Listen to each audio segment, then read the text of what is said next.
1994, en août 1994, c'était pas 1944, c'était en août 1994 que l'avion qui transportait le président du Rwanda, Juvenal Habyarimana,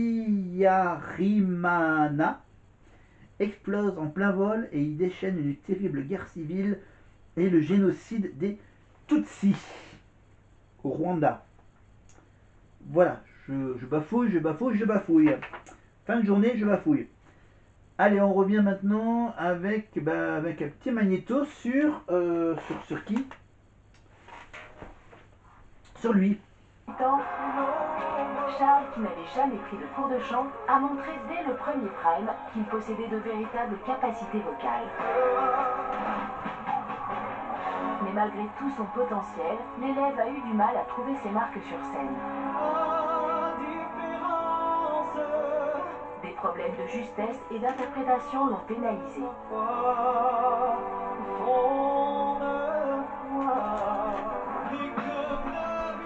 Pour l'aider à pallier ses difficultés, ses professeurs l'ont plusieurs fois mis au défi afin qu'il prenne confiance en lui et réussisse à maîtriser sa voix sur le prime. Et finalement, Charles a enfin eu le déclic. Il est foutu le temps des cathédrales. La foule fait ma place et te porte de la vie. Semaine après semaine, Charles a progressé, ce qui lui a permis de se mesurer aux titres les plus difficiles jusqu'à l'emblématique air d'opéra Caruso.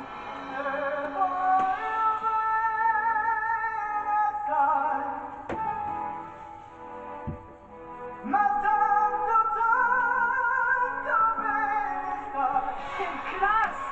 Tu as chanté ça avec brio. C'est d'une difficulté redoutable, chanté par les plus grands. Et tu l'as fait! 4 fois dans le top 3, il a même réussi à décrocher une immunité Et ben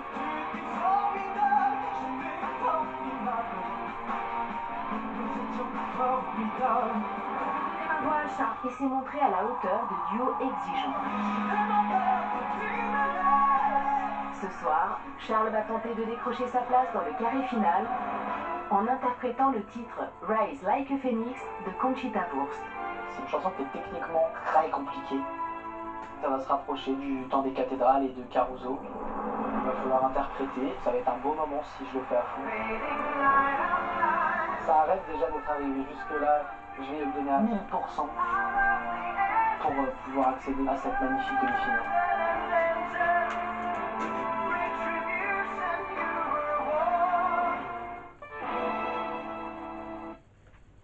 Voilà, renaître de ses cendres tel un phénix. Ah, l'Eurovision. Et oui, Charles reprend évidemment la chanson de Conchita Wurst, Rise Like a Phoenix. Évidemment, c'était il y a au moins 10 ans, je crois, c'est ça, l'Eurovision. Conchita Wurst qui chantait, je crois, pour l'Autriche, je crois, pour un pays de l'Est. Bah, sa chanson ne figure pas dans la liste des chansons de la tournée. Alors, voilà, l'Eurovision, donc je vous rappelle, le 17 mai, avec les demi-finales, donc le mardi et le jeudi qui précèdent la finale, sur France 4, hein, Culture Box, voilà, canal 14, oui c'est canal 14, hein, et France 4, voilà, les deux demi-finales donc sur France 4, et la finale donc le samedi soir, le 17 mai, en direct sur France 2, en direct de la Suisse, à Bâle, en Suisse, c'est ça, avec Louane, la chanson Maman, qu'il a interprétée sur la scène du Stade de France pendant la mi-temps du match France-Écosse, du dernier match du tournoi Destination au mois de, je crois que c'était au mois de mars, c'est ça, à la mi-temps. Voilà. Et donc, bien sûr, elle fait en ce moment, elle doit faire la tournée européenne pour promouvoir la chanson, pour qu'elle puisse gagner le 17 mai et qu'on puisse battre tous les autres pays. Évidemment, il y a encore 3-4 pays qui chantent eux aussi en français. Voilà. Parce que bon, oui, dans le règlement, on a le droit, apparemment, on a le droit encore de chanter un peu en français. Voilà. Même si bien sûr, il y a quand même un peu il y a quand même le truc négatif, c'est par rapport à la version junior, la version adulte, on ne peut pas voter pour nous, pour la France. Alors que pour la version junior, c'est open bar, c'est vas-y, allez, vas-y. Tu peux voter pour nous, tu peux voter pour la France. Alors que eux, pour la version junior, eux, ils font les votes par internet. Alors que pour la version adulte, je crois, tu es obligé de passer par le téléphone ou par les SMS pour voter. Mais pas pour la France. Pour les autres pays, mais pas pour nous. Dommage, hein. Ah, on aurait gagné après à chaque fois. Voilà, pardon. Voilà la chanson Maman, évidemment, de Louane, que vous pouvez toujours écouter sur les plateformes et sur YouTube. Voilà, retrouver la fameuse prestation à 4-5 mètres de haut, au plein milieu du Stade de France, avec des fanfares. Ouh, une bonne ambiance. Allez, juste, maintenant je peux quand même vous donner les réponses avant la fin de la première partie du Prime pour ces meurtriers qui ont tué un chef d'État. Il faut leur rendre leurs victimes. Alors, je laisse tomber le micro parce que je vais pivoter d'une page à l'autre des solutions. Alors, non, j'ai les réponses en attendant. Donc, premier meurtre. Lee Harvey Oswald, qui a assassiné le fameux président américain John Fitzgerald Kennedy le 22 novembre 1963 à Dallas, au Texas. Quelques heures plus tard, Oswald est assassiné à son tour par Jack Ruby. Deuxième meurtre. François Ravaillac. Pour Henri IV, le 14 mai 1610, dans son carrosse pris dans les embouteillages parisiens.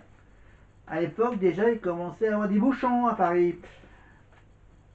Alors que pour le troisième meurtre, c'est évidemment l'empereur Jules César, assassiné par Brutus. Oui, c'est pas un Gaulois. Peut-être, on va savoir. Brutus qui a tué Jules César le 15 mars 44 avant Jésus-Christ. Ouais. Oui, 44 avant Jésus-Christ. Oui, il y avait des meurtres avant Jésus-Christ. Sur les marches du Sénat, à Rome. Avec César. John Wilkes Booth. Bon, le meurtre d'Abraham Lincoln, hein, voilà, pour être plus précis. Abraham Lincoln, donc le 15 avril 1865, lors d'une soirée au théâtre à Washington, en lui tirant dessus à bout portant. Eh bien, donc. Et on finit, bien sûr, par le meurtre égyptien Anour el-Sadat avec Khalid Islamboli le 6 octobre 81 au Caire. Et donc pour faire ce fameux lien entre la première partie et la deuxième partie, je vais juste vous poser une colle. Voilà, ça s'appelle la colle de Wikipol. Une question, une énigme à résoudre. Écoutez bien l'énigme de Paul Elkarat.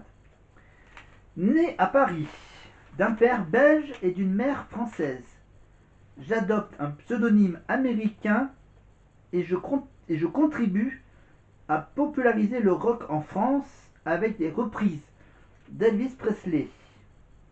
Mon premier album, Souvenir, Souvenir, me vaut le surnom d'idole des jeunes.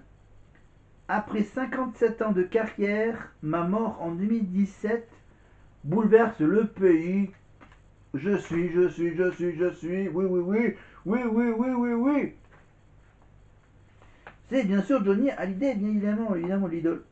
On m'appelle l'idole de jeunes, bien les mêmes qui ont vu. Voilà, l'idole des jeunes, Johnny Hallyday, évidemment. Son premier album, Souvenir, évidemment, ses reprises d'Elvis Presley. La popularité du rock en France, c'est grâce à lui. Évidemment, il est né à Paris d'un père belge et d'une mère française. Évidemment.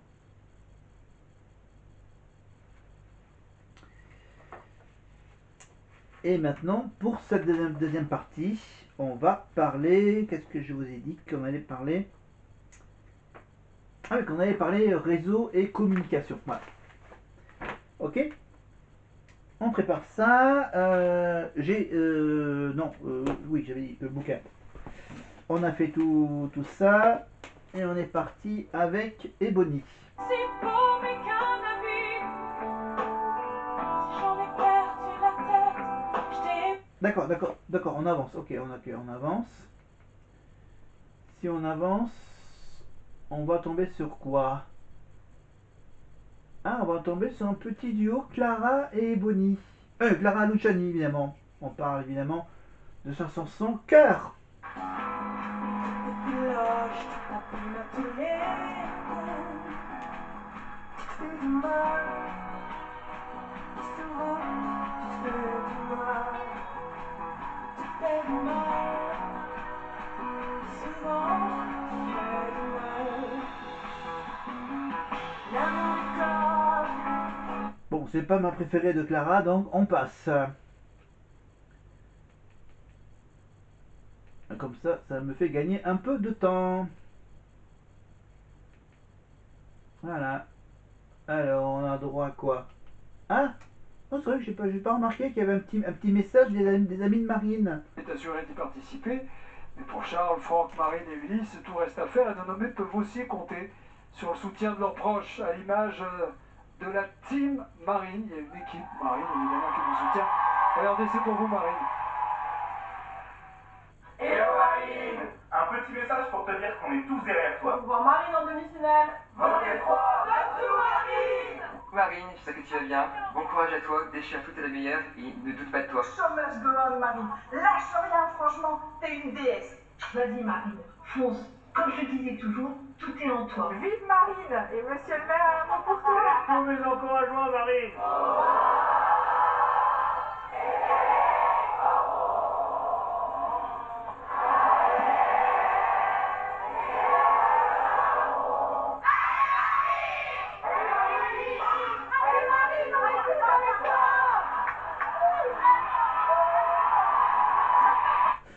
Alors, dans sa magnéto, donc il y avait évidemment les amis donc les amis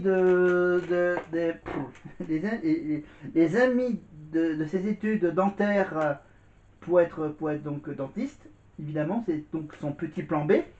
Si jamais la chanson ça marche pas, donc apparemment pour Poumon ça marche. Donc on verra dans un an ou dans 2 ans si ça marche tout autant. Il y avait quoi comme message? Il y avait bien sûr toute la ville du Nord-Pas-de-Calais, du côté de Arras, avec le maire, évidemment la maire, la directrice d'école, il y avait qui? Il y avait, on a aperçu évidemment, je crois il y avait son école, il y avait différentes écoles, je crois. Et voilà, et à la fin, ils ont juste fini par un petit magnéto, un petit message des, des hôtesses dans les trains. Voilà, à la gare, je pense que c'était soit à la gare d'Arras, soit à la gare dans une des gares parisiennes, évidemment, avec bien sûr en rapport avec sa célèbre imitation du train, évidemment. Et on vous met juste un tout petit bout de son fameux petit duo avec Elena, évidemment, avec la chanson Garçon, on écoute. Me dis que je suis pas belle comme ça, je sais rien. Qu'il est jamais heureux avec moi. Mauvais garçon dit qu'il m'aime. Voilà, merci pour le titre. C'est Mauvais Garçon, évidemment, qui fait partie de la liste des chansons de la tournée. C'est ça, hein, Mauvais Garçon. Mauvais Garçon, donc chanson numéro 10. Voilà, après le medley de Clara Luciani, après la chanson Indélébile ou encore la chanson Cosmo, évidemment de Soprano, donc Mauvais Garçon avec Maya, Marguerite, Maureen, Emma, Ebony, Marine, bon, quasiment toutes les filles, chantent la chanson d'Elena. Et apparemment la tournée d'Elena marche magnifiquement bien, même pour Pierre. Voilà, ce sont les deux seuls, hein, évidemment, Elena